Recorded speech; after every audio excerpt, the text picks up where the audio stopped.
Hey there, it's Carly with the Expat Focus podcast. When it comes to taking your career to Luxembourg, where do you begin? What are the main industries for expat workers in the country, and what sort of salaries can you expect? Do you need to speak one of the key languages, or can you get by with English? You're going to learn all about the Luxembourg job market in this episode. My guest is Amy Amann, a local coach, trainer and consultant. So keep listening for some great insights and advice on looking for work in Luxembourg. What is the job market like in Luxembourg? It's, I think, fragmented in some ways. I'm working with people who are here or they want to come here, people with quite a bit of experience. Of course, EUs and non-EUs. As a non-EU myself, that's also a special challenge. There's multinational companies here that are quite prevalent, like Amazon being the big one.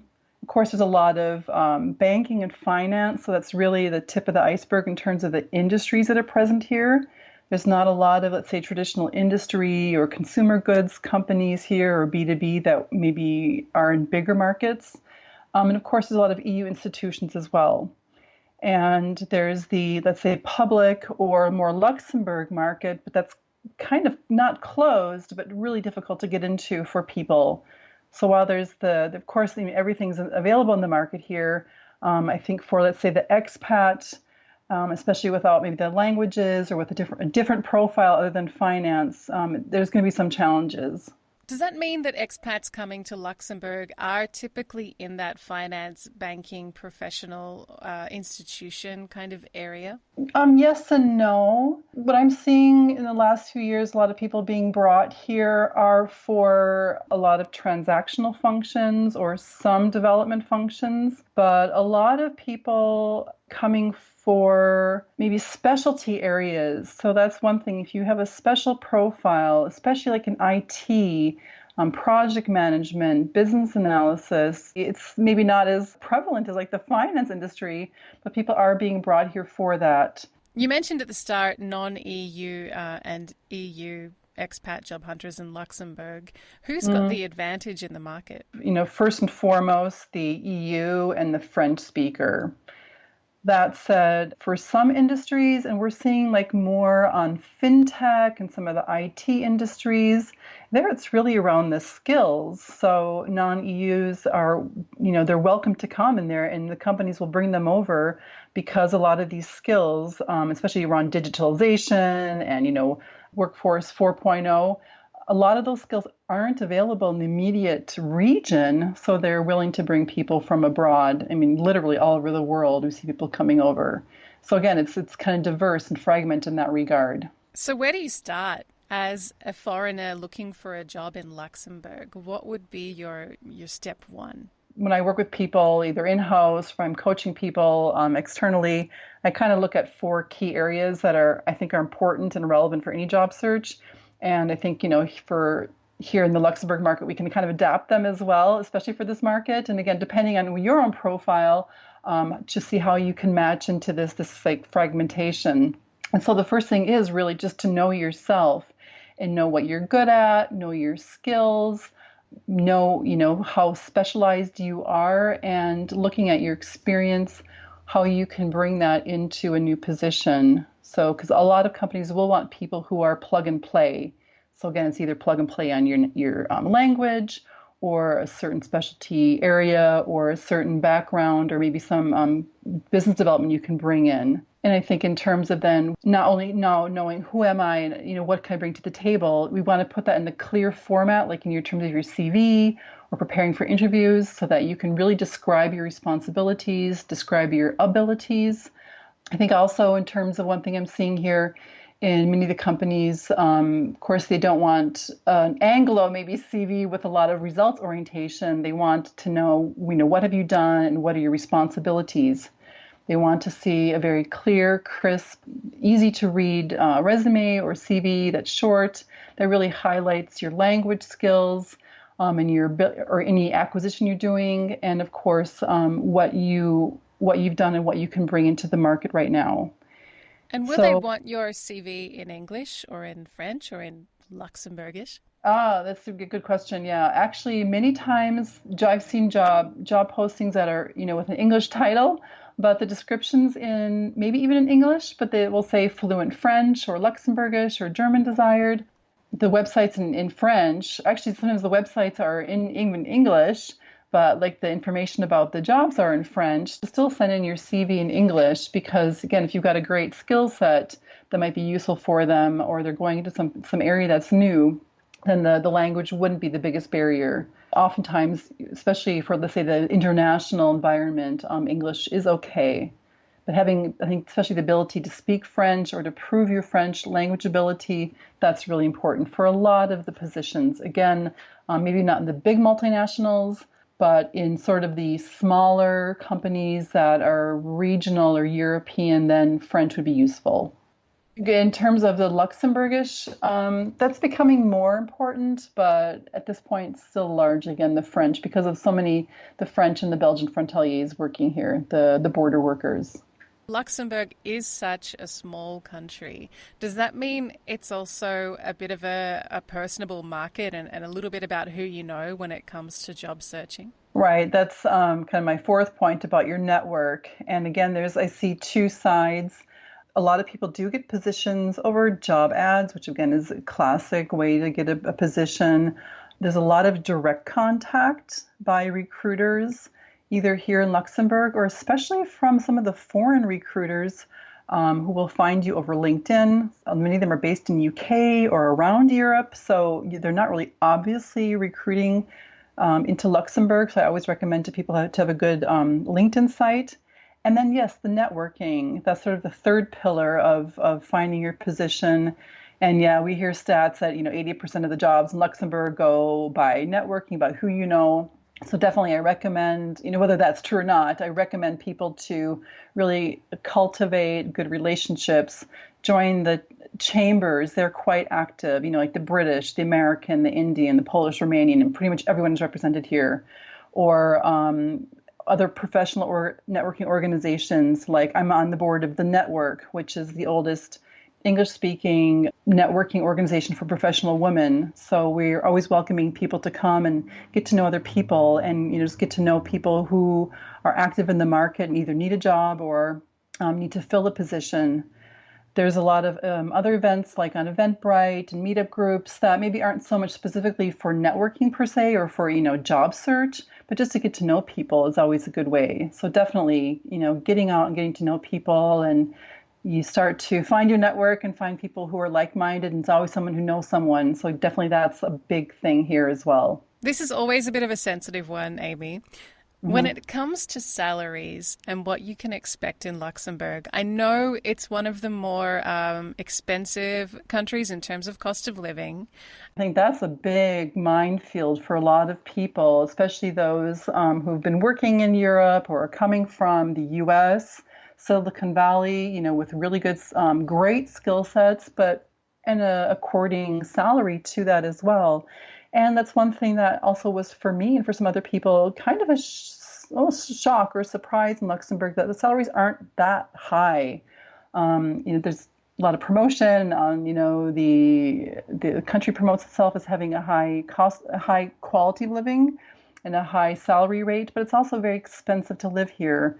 And I'm finding it's interesting because some of the salaries that are coming out are a recent study I saw by Statec, which is the National Statistics Agency, showed recently that the average salary for the French border workers is 47,000 euros. Average for the Belgian border workers, 53,000, and for the German, 56,000. Remember, that includes the foreigners who live in those countries. That's interesting. And some, we're looking at the average salary in Luxembourg, across the board is 60,000 euros. And when I'm looking at some of the, let's say, typical companies, normal company, excluding the public service, which is largely not open to most foreigners, there is some opening up, but most companies, mid-range specialist or manager role, you're looking, I'm going to give you a rule of thumb, like 50 to 150,000 euros. Okay, that's a big span, but it's a pretty good benchmark for, let's say, most. It's a very big span. Yeah. And of course, it's depending if you're a specialist, you're a manager, your team role. I think, looking at some of the product management roles or some of the back office roles, 50, 60,000 euros is not an uncommon wage, which for a country, the price point of Luxembourg is good, but it's not that great. That said, some of these salaries I'm describing now might be a base rate.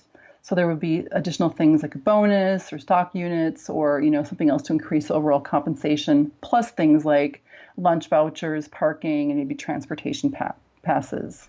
I was going to say, I know that in the USA, for example, it's not exactly known for its worker benefits in terms of generous annual leave and pensions and health care. What can you expect in Luxembourg? Right. So the typical or the standard leave is 25 days. Most of the, say, finance industries at 30, maybe 30 to 35 days, with some special days they may give or personal days. So that's actually quite good in terms of, your annual leave and the public holidays. Other typical benefits, like I said, would be maybe the lunch vouchers and, of course, transportation is actually, and also going back to the leave, a fairly good maternity and personal leave scheme. It was revised actually this year, 2018. So if you have a child, you get certain days. As maternity leave is increased. It's actually paternity leave, so the father can also take time off as well, or this a second partner. So that's actually been more beneficial to get people to take their family leave, plus additional family leave days, like if your child is sick or has additional obligations. So I think overall it's a very good family orientated society. Amy, what if it's a situation where you're the trailing spouse?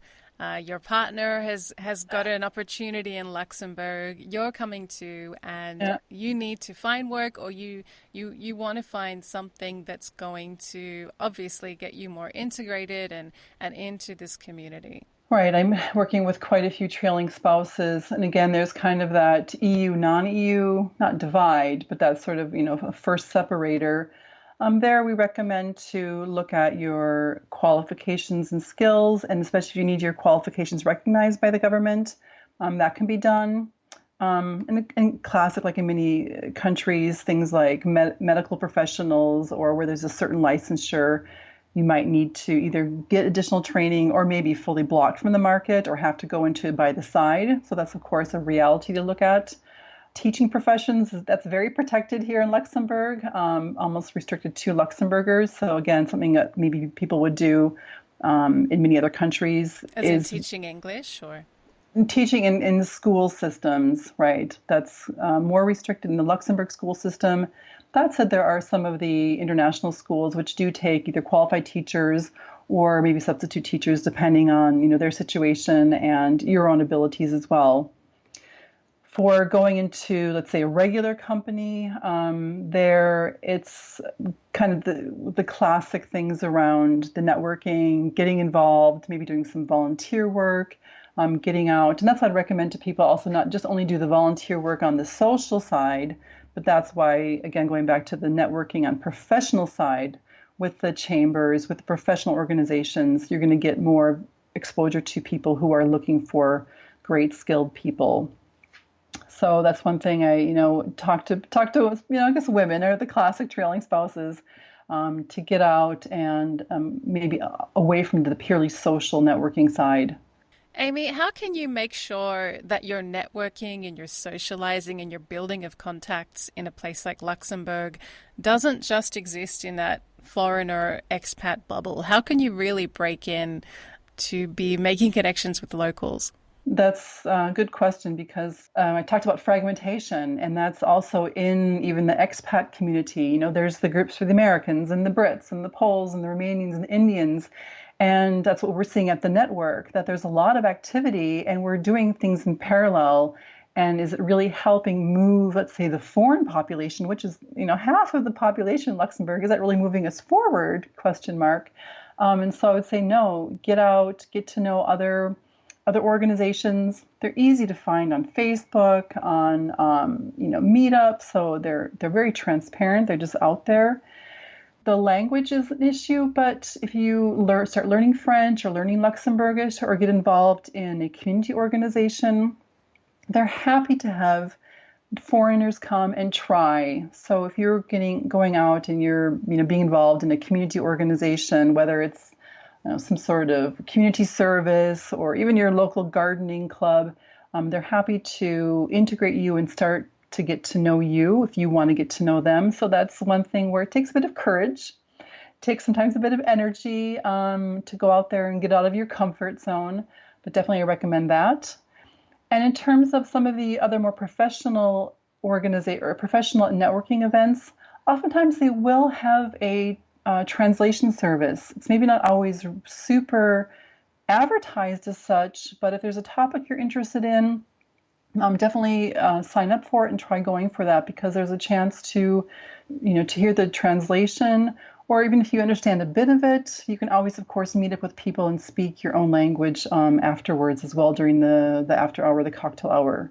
Will expats and foreigners find employment support from the Luxembourg government? ADEM is the National Employment Agency, ADEM. So they do offer quite a bit of information in French, German, Luxembourgish, and now recently they've built out their English website.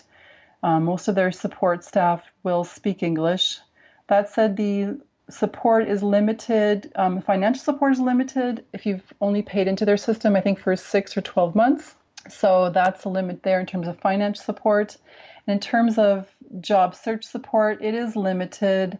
Actually, that's one thing they largely have been doing, is focusing on more, let's say, the blue collar or lower skilled or mid-level positions. But now in the last year, because they realize there's more highly qualified foreigners and who also may not speak one of the local languages, there is more of an effort to collaborate with some of the higher level, let's say, white collar recruiters around Luxembourg to support job seekers.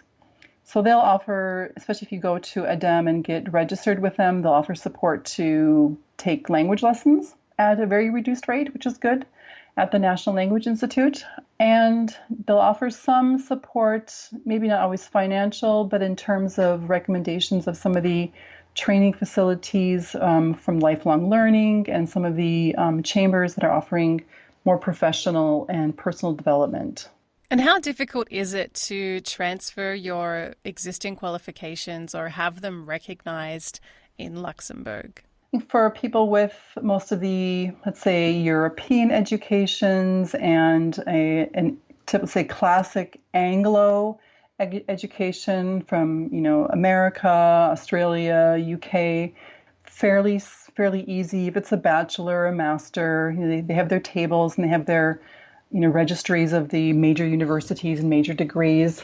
Otherwise, you'll need to go to the government office for your qualifications recognition to submit a profile of the education you've taken and get a recognition of that. So that will take some time. Amy, I'm curious, in your line of work, what do you see job seekers in Luxembourg struggling with the most? I think a couple of things crop up there, Carly. One is about knowing, as I said, knowing the identity and who you are and how you fit in, knowing the market and what's out there.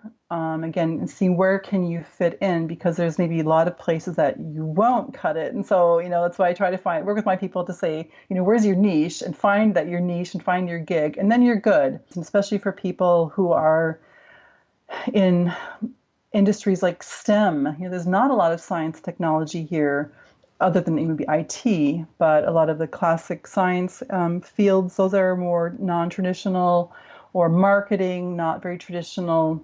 So there's a challenge there. Again, getting out, getting to know people, and being maybe open to going lower level is a reality. A lot of people, especially with good experience, 10 plus years, are facing with, just to get their foot in the door. That's one thing.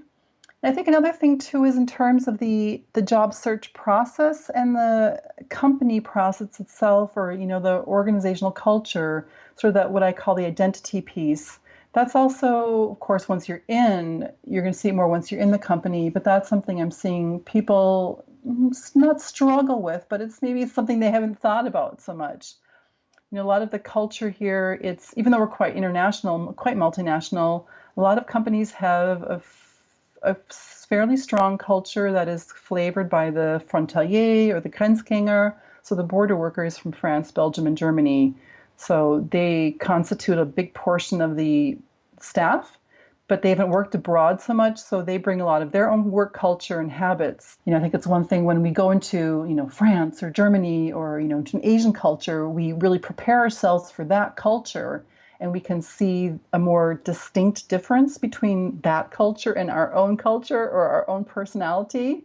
But here in Luxembourg, the sort of multifacetedness require you to be really flexible and deal with a lot of different dynamics. You could have a manager who is French, or you could have a manager who is German, and both communication and management styles might be so different from the other. Absolutely, absolutely. Yeah, it's a real dynamic melting pot. It must make it such an exciting place to work in as well, though. Exciting, yeah, definitely. The search, keep yourself focused, keep yourself going, get out there, don't go it alone, especially if you're not here yet. Get yourself informed and maybe start making some contacts already.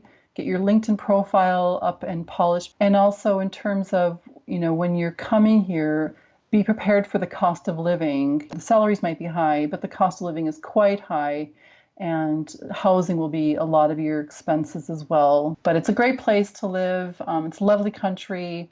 You'll meet lots of different people, and if you're open to different people and different sort of ideas and mentalities and the startup scene here, it's a great opportunity right in the heart of Europe. That's it for today. If you want to share your experiences of Luxembourg or ask Amy any questions, go to expatfocus.com, follow the links to our forums or Facebook groups. Remember to check out our other episodes covering all aspects of expat life. You can find them on iTunes or your favourite podcasting app, and I'll catch you next time.